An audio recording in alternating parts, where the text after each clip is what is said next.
स्वागत है भाई, स्वागत है मोदी जी का, स्वागत है, स्वागत है भाई, स्वागत है मोदी जी का, स्वागत है, स्वागत है भाई, स्वागत है मोदी जी का, स्वागत है।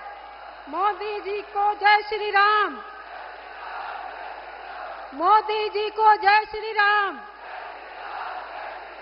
मोदी जी को जय श्री राम। फिर एक बार, फिर एक बार, अब की बार, अब की बार, अब की बार। मोदी मोदी मोदी मोदी मोदी मोदी मोदी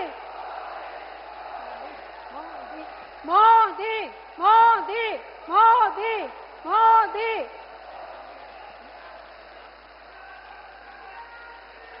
विश्व के सबसे लोकप्रिय नेता, भारत के गौरव को बढ़ाने वाले माननीय प्रधानमंत्री श्री नरेंद्र मोदी जी का स्वागत करती हूं।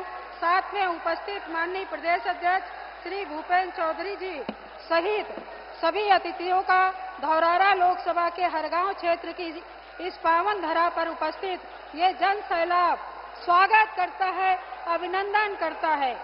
मैं आप सभी से अनुरोध करती हूँ कि दुनिया के सबसे लोकप्रिय नेता प्रधानमंत्री जी को तालियां बजा के स्वागत करिए आप सभी लोग।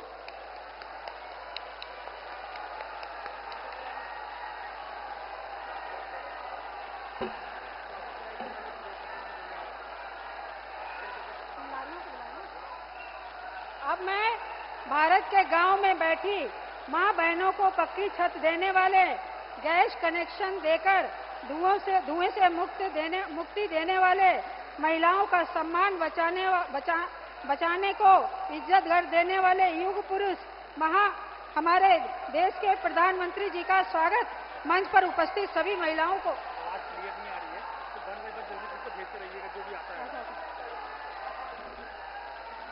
अपनी मातृशक्ति, नारी शक्ति के द्वारा माननीय प्रधानमंत्री जी का जोरदार स्वागत।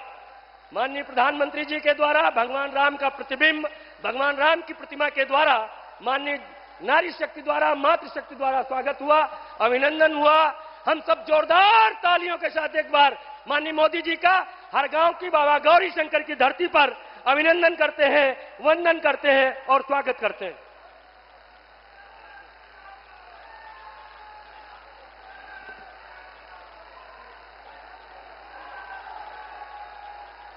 सभी प्रत्याशियों के द्वारा माननीय अजय मिश्र टेनी जी खीरी लोकसभा से प्रत्याशी हैं, माननीय रेखा वर्मा जी राष्ट्रीय उपाध्यक्ष हैं, धौरारा की प्रत्याशी हैं, माननीय राजेश वर्मा जी अपने सीतापुर के प्रत्याशी हैं। उनके द्वारा माननीय प्रधानमंत्री जी का सामूहिक अभिनंदन, वंदन और स्वागत।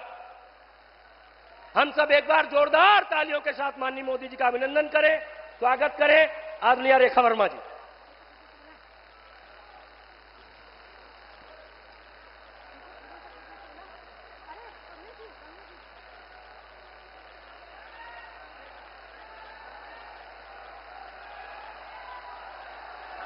अब मैं माननीय प्रदेश अध्यक्ष श्री भूपेन्द्र चौधरी जी को सादर आमंत्रित करती हूं कि वो विशाल जनसभा को संबोधित करें।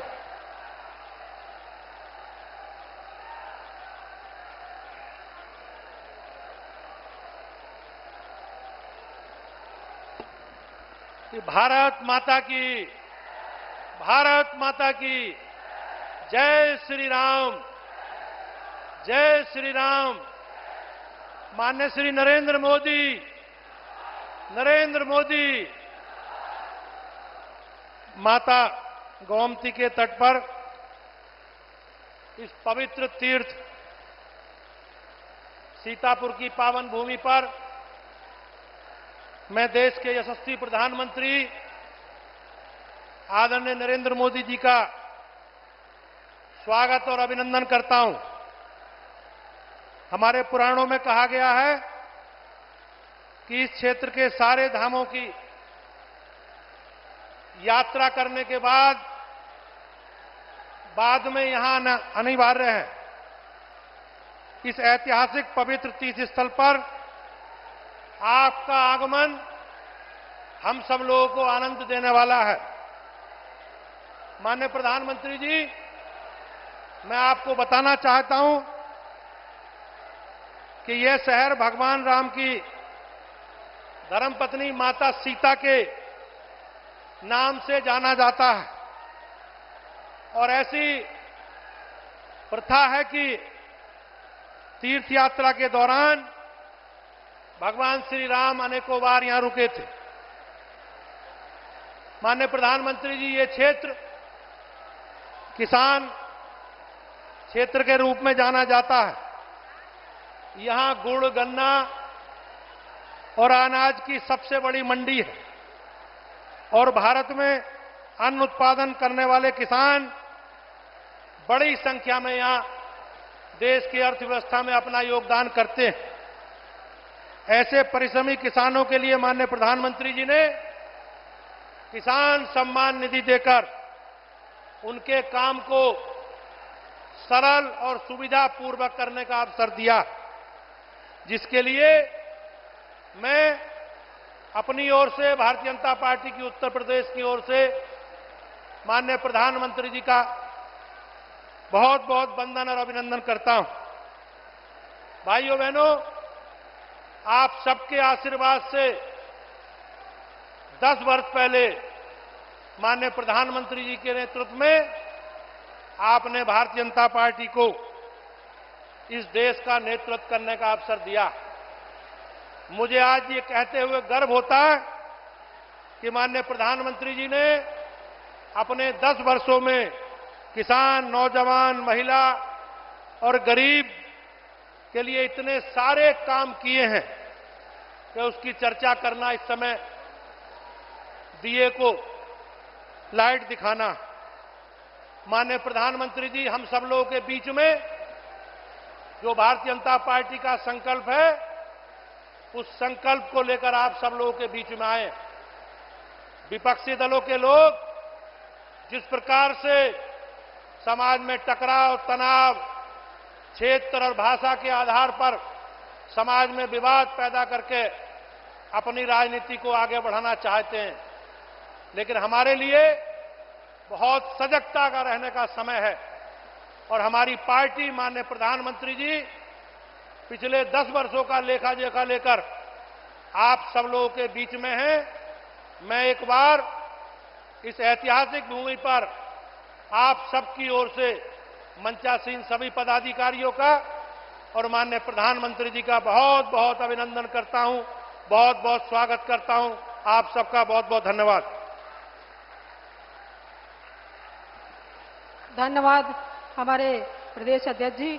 अब मैं आमंत्रित करना चाहूंगी आत्मनिर्भर भारत, आधुनिक भारत के निर्माता, करोड़ों माता और बहनों के लाल, नारी शक्ति अधिनियम लाने वाले, नारी को मान सम्मान दिलाने वाले, जो राम को लाए हैं, वो धारा 370 हटाए हैं, ऐसे जनप्रिय हमारे माननीय प्रधानमंत्री मोदी जी को सादर आमंत्रित करती हूं कि धौरहरा की जनता को मार्गदर्शन दें, ऊर्जा प्रदान करें।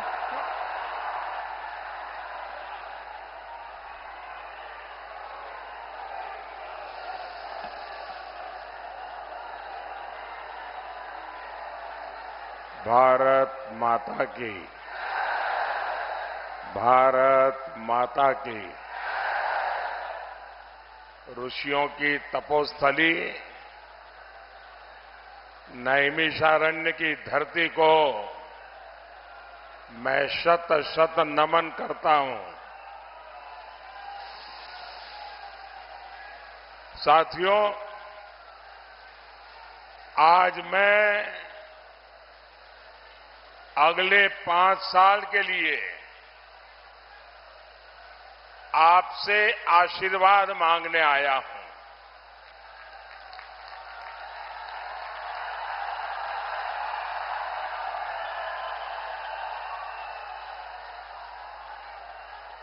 जनता जनार्दन तो ईश्वर का रूप होती है और ईश्वर भी तब आशीर्वाद देते हैं जब आप कोई संकल्प लेकर के प्रभु चरणों में जाते हैं। मैं जनता जनार्दन जो ईश्वर का रूप है और आपके चरणों में आया हूं, इस गारंटी के साथ आया हूं, मैं इस गारंटी के साथ आया हूं, अपने शरीर का कण कण और अपने समय का क्षण क्षण आपकी ही सेवा में लगाऊंगा।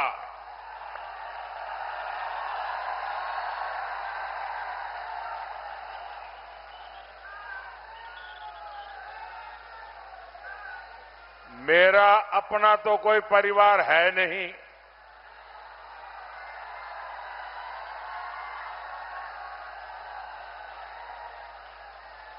मेरा परिवार भी आप है, मेरे वारिस भी आप हैं। मेरा भारत, मेरा परिवार। और इसलिए जैसे परिवार का मुखिया अपने वारिस के लिए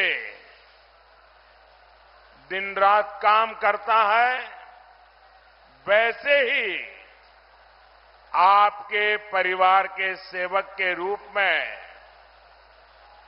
मैं भी, आप मेरे वारिस हैं, मैं आपको वारिस के रूप में कुछ देख करके जाना चाहता हूं।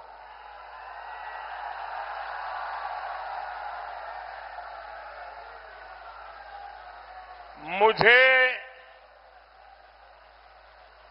आपके क्षेत्र का विकास करना है, आपका विकास करना है, देश का विकास करना है, देश को विकसित बनाना है। साथियों, लखीमपुर खुरी, सीतापुर इलाके को यूपी का चीनी का कटोरा कहा जाता है।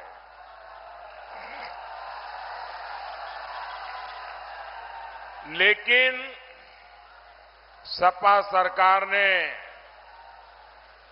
मेरे गन्ना किसानों की जिंदगी में कड़वाहट डोल दी।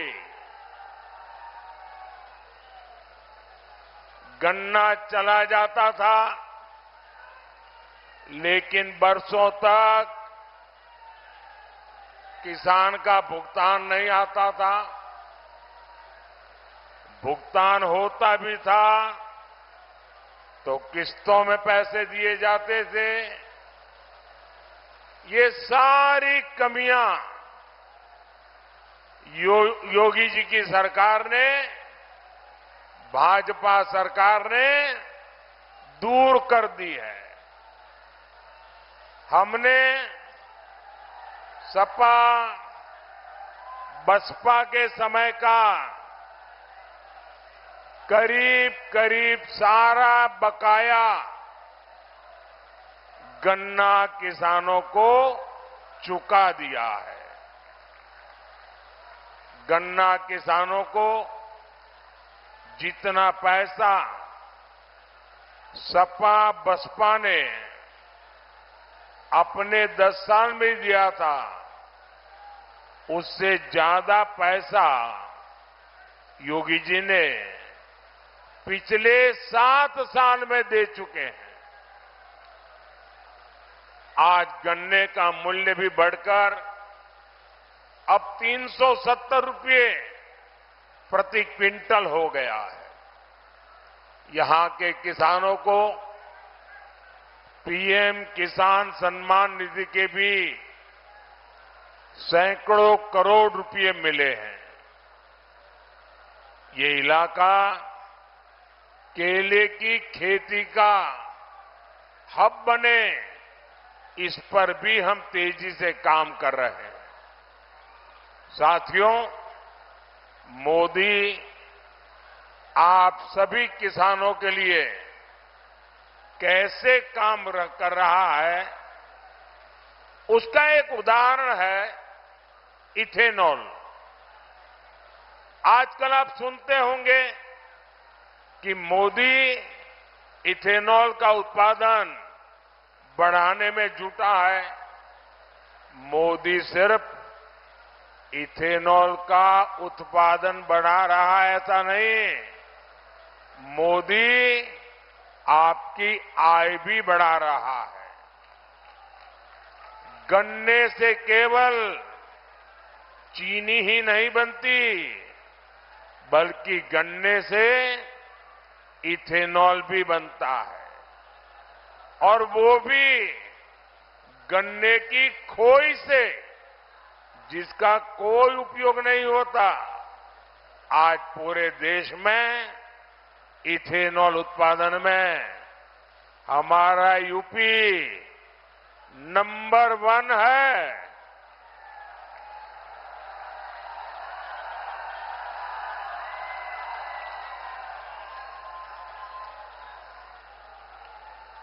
दस वर्षों में करीब 80,000 करोड़ रुपए इथेनॉल खरीद में किसान को मिले हैं। साथियों, मोदी देश के विकास के साथ ही स्थानीय स्तर पर होने वाले विकास कार्यों को भी उतनी ही प्राथमिकता देता है। आज इस क्षेत्र के लोग विकास के एक से एक बड़े काम गिना सकते हैं।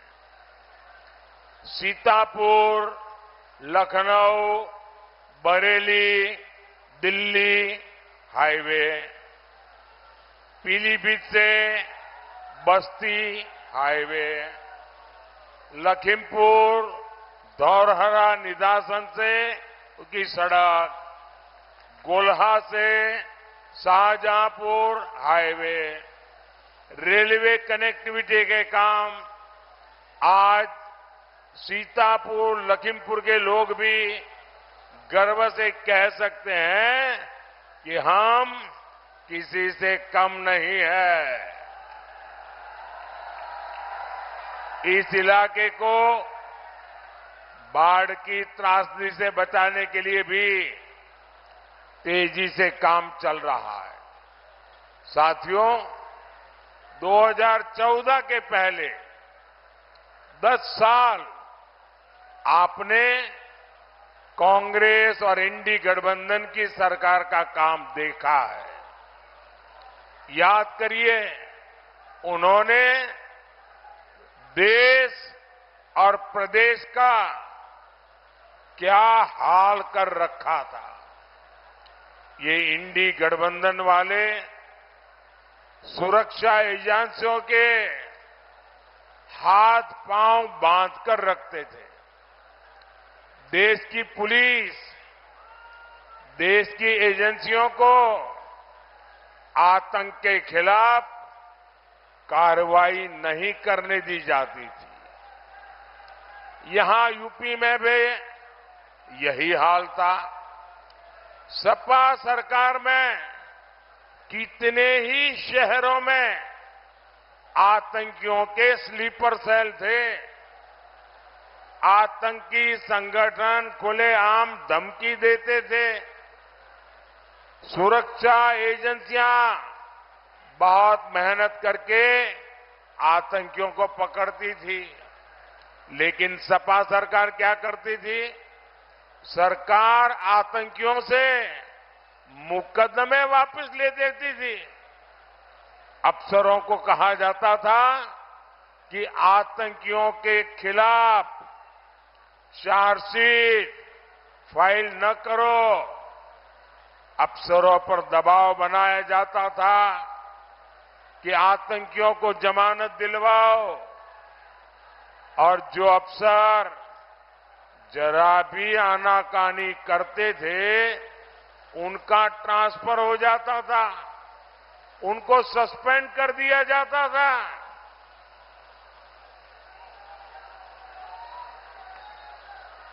वाराणसी ब्लास्ट के आतंकवादियों को छोड़ने के मामले में तो कोर्ट ने जो सपा सरकार को कहा था वो इनकी हिस्ट्री सीट है।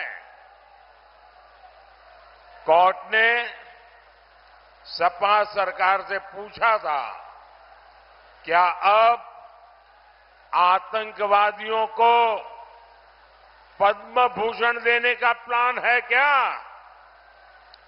इतना कुछ होता था, आखिर किसके लिए? इसका एक ही जवाब है, तुष्टीकरण के लिए, वोट बैंक के लिए। साथियों, तुष्टीकरण की राजनीति अब सपा कांग्रेस के साझादों के लिए अस्तित्व की मजबूरी बन गई है। पिछले 60 साल में गरीब ने कांग्रेस का तरसाने तड़पाने वाला राजनीति का खेल बराबर पकड़ लिया है। उसे हर लाभ के लिए इनकी पार्टी नेताओं के सामने गिड़गिड़ाना होता था। पिछले 10 साल में गरीब के दरवाजे योजना पहुंच रही है। सपा कांग्रेस ने एससी, एसटी, ओबीसी को भी चुनाव दर चुनाव वोट बैंक की तरह इस्तेमाल किया। अब मोदी की गारंटी एससी, एसटी, ओबीसी को भी हर योजना का लाभ पहुंच रहा है। इसलिए गरीब हो या एससी, एसटी, ओबीसी, ये सारे वर्ग कांग्रेस और इंडी गठबंधन से छिटक चुके हैं और वे आज बीजेपी के साथ आ गए हैं। साथियों, बीजेपी सबका साथ, सबका विकास के मंत्र पर काम करती है। मुस्लिम भाई बहन देख रहे हैं, पीएम आवास मिला तो सभी जरूरतमंदों को मिला, नल से जल कनेक्शन मिला तो बिना भेदभाव सबको मिला, उज्ज्वला योजना की गैस मिली तो सबको समान रूप से मिली। हर योजना का लाभ उन्हें भी मिल रहा है, बिना किसी भेदभाव के मिल रहा है। अब मुस्लिम समाज को भी समझ आ रहा है, कांग्रेस और इंडी वालों ने उन्हें मोहरा बनाया हुआ है। आप थोड़ी देर शांत रहेंगे? ये 5-10 लोगों का उत्साह जरा ज्यादा है, थोड़ी देर शांत रहेंगे? बाकियों को कुछ सुनना है। आपका उत्साह मेरे सर आंखों पर, आपके प्यार को मेरे 100 सलाम।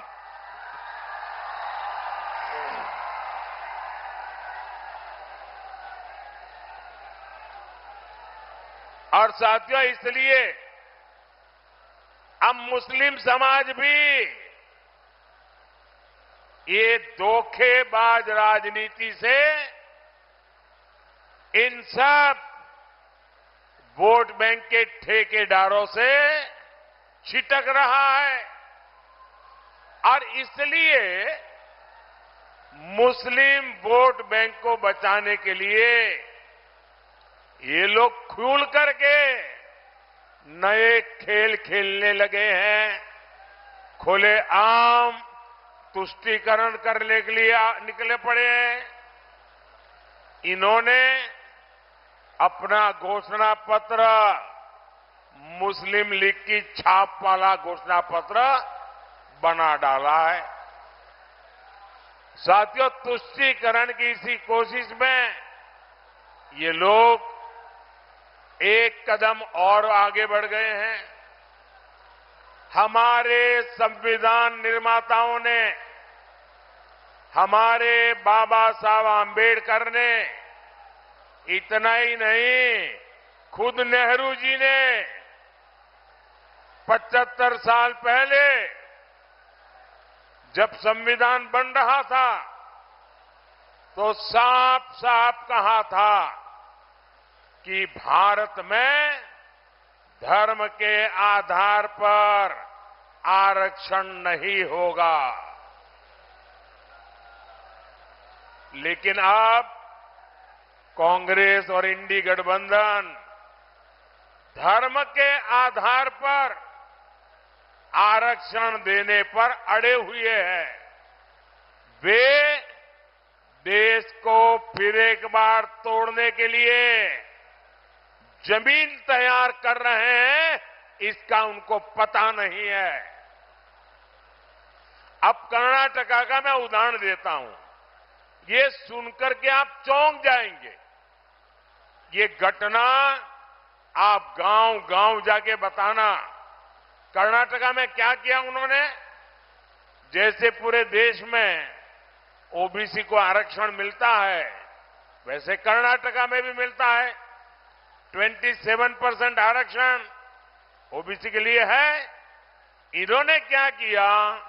रातों रात एक फतवा निकाला, रातों रात एक ऑर्डर निकाला और उस पर थप्पा मार दिया।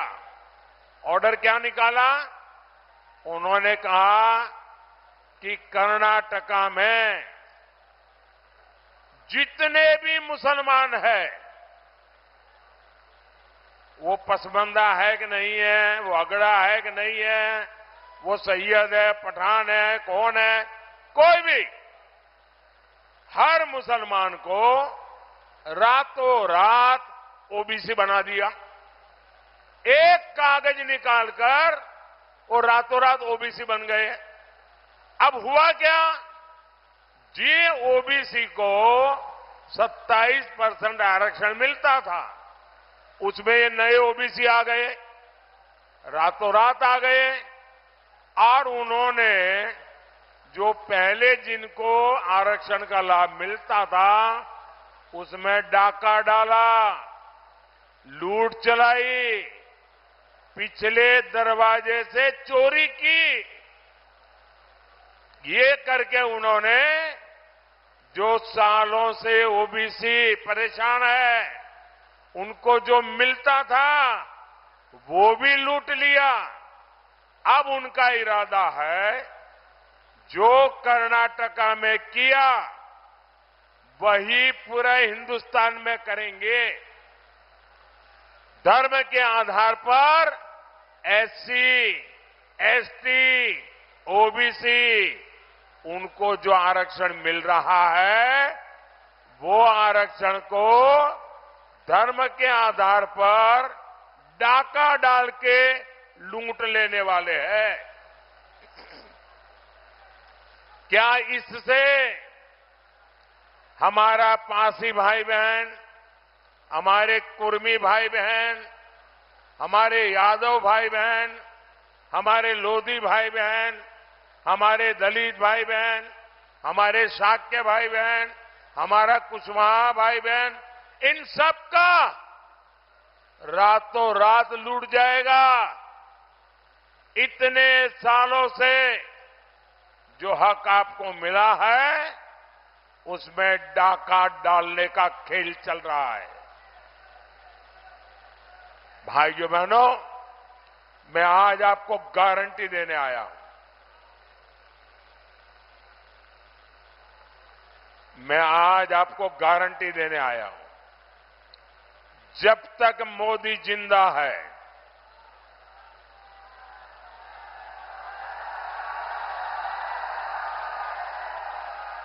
जब तक मोदी जिंदा है, मैं संविधान पर इनको कोई भी खेल खेलने नहीं दूंगा।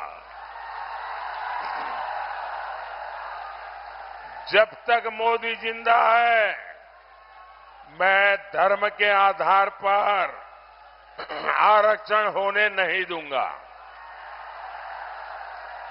जब तक मोदी जिंदा है, एससी, एसटी, ओबीसी उनको जो आरक्षण मिला है, किसी को भी उसमें से रत्ती भर चोरी नहीं करने दूंगा। साथियों, कांग्रेस और इंडी वालों की नजर आपकी संपत्ति पर है। इनकी नजर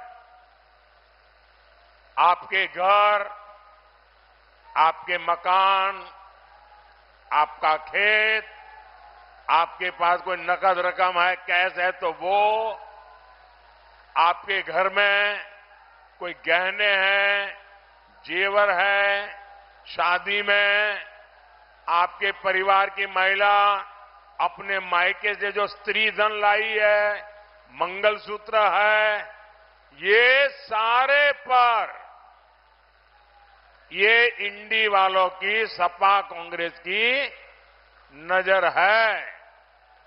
और वो खुलेआम कहते हैं कि आपके पास जो है उसका एक्सरे निकालेंगे, एक्सरे। मैंने तो कांग्रेस वालों के दिमाग का एक्सरे निकाल दिया है। वे आपका एक्सरे निकालेंगे और आपके पास जो अतिरिक्त संपत्ति है उसको वो लूट लेंगे और कहते हैं कि ये संपत्ति लेकर के हम उसको बांटेंगे। किसको बांटेंगे? मनमोहन सिंह जी जब प्रधानमंत्री थे तब उन्होंने कहा था कि हमारे देश की संपत्ति पर पहला अधिकार मुसलमानों का है। ये डॉक्टर मनमोहन सिंह जी कह के गए हैं। मतलब ये जो आपसे ले लेंगे, जिनका पहला अधिकार है वो अपनी वोट बैंक को दे देंगे। मुझे बताइए, क्या आपके पूर्वजों ने जमा की आपकी संपत्ति क्या सरकार को छीनने देंगे क्या? जरा पूरी ताकत से बताओ, छीनने देंगे क्या? क्या माताओं बहनों का मंगलसूत्र छीनने देंगे क्या? क्या माताओं बहनों के जवेरात छीनने देंगे क्या? क्या आपके खेत के टुकड़े होने देंगे क्या? क्या आपकी संपत्ति लूटने देंगे क्या? भाइयों बहनों, मोदी दीवार बन के खड़ा है।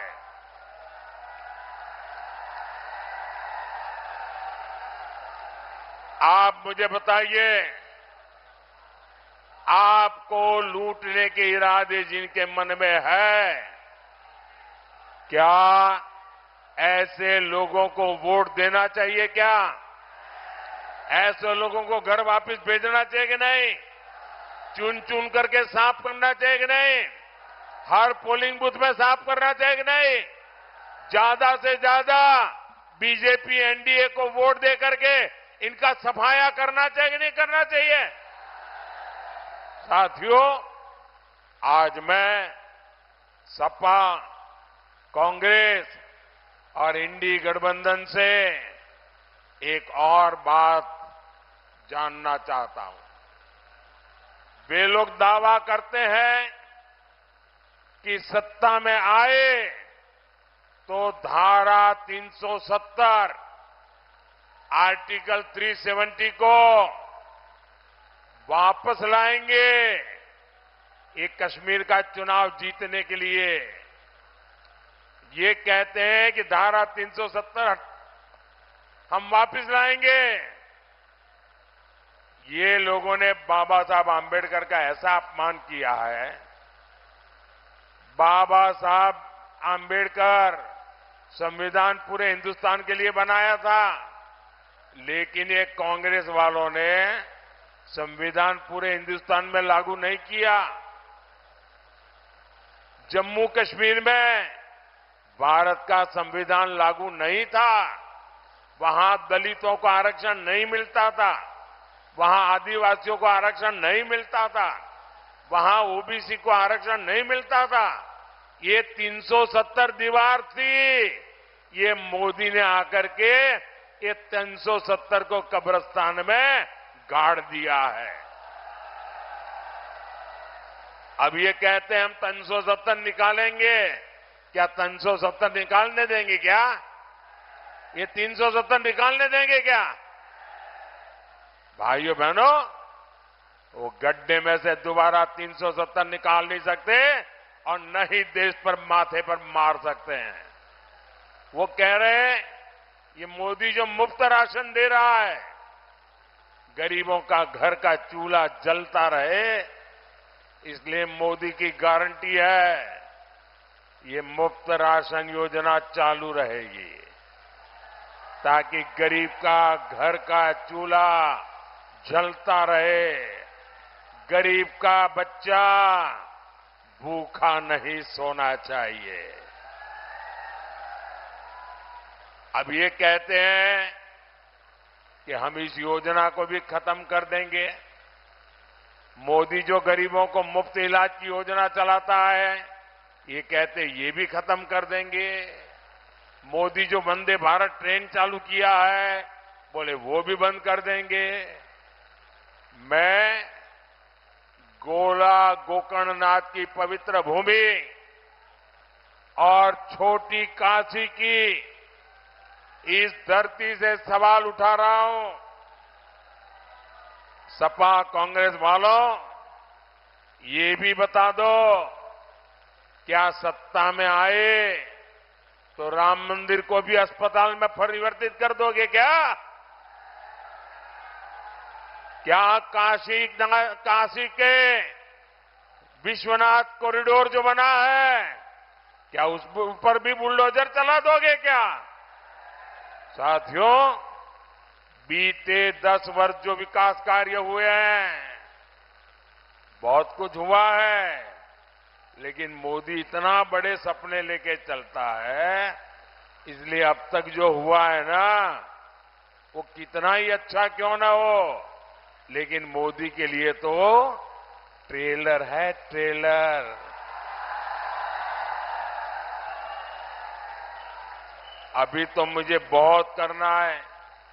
5 वर्ष में कई गुना ज्यादा काम करना है। हर एक को, इस देश का एक भी इंसान ऐसा नहीं होगा जो ये कहेगा कि यार मोदी की सरकार आई लेकिन मुझे कुछ नहीं मिला। एक भी ऐसा इंसान है इतना काम करने वाला हो। हर किसी को कुछ न कुछ मिलेगा जी।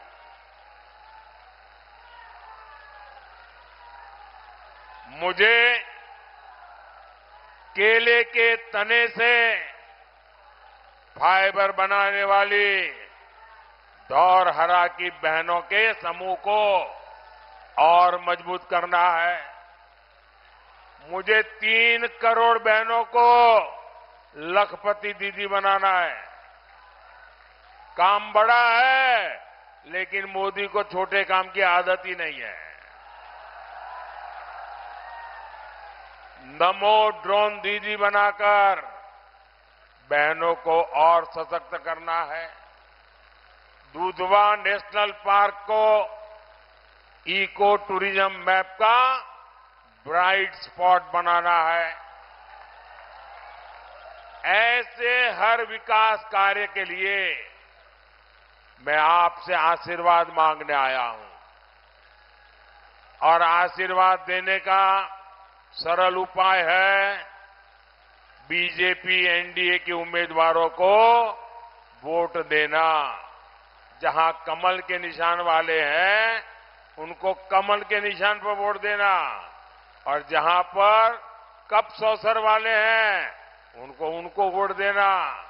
साथियों, आपको 13 मई को धौरहरा से हमारी बहन रेखा अरुण वर्मा जी को, सीतापुर से हमारे साथी राजेश वर्मा जी को और खीरी सीट से हमारे साथी अजय मिश्रा टेनी जी को भारी बहुमत से संसद में भेजना है।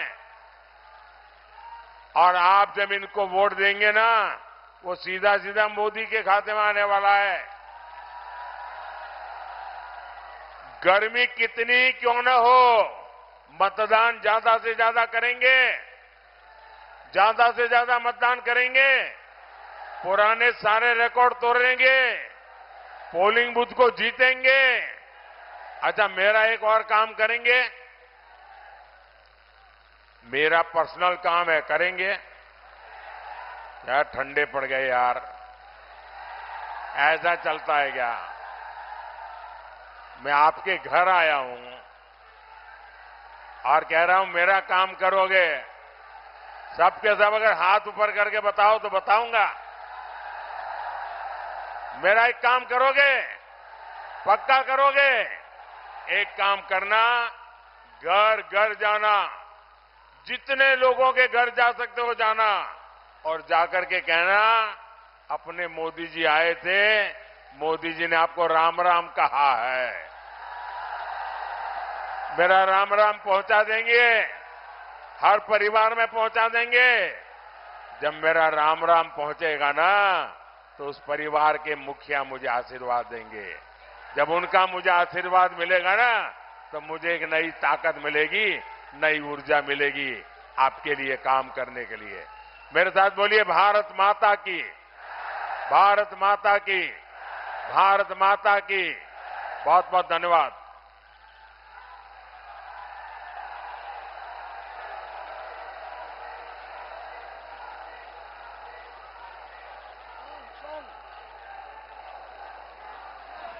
सॉन्ग चलाइए, सॉन्ग। सारा जमाना अरे मोदी का दीवाना, जमाना कहता है मोदी को है जीता। सारा जमाना हर हर मोदी, ओ बोलो घर घर मोदी, ओ सबके नजर में मोदी, ओ सबके दिल में मोदी। सारा जमाना ओ मोदी का दीवाना।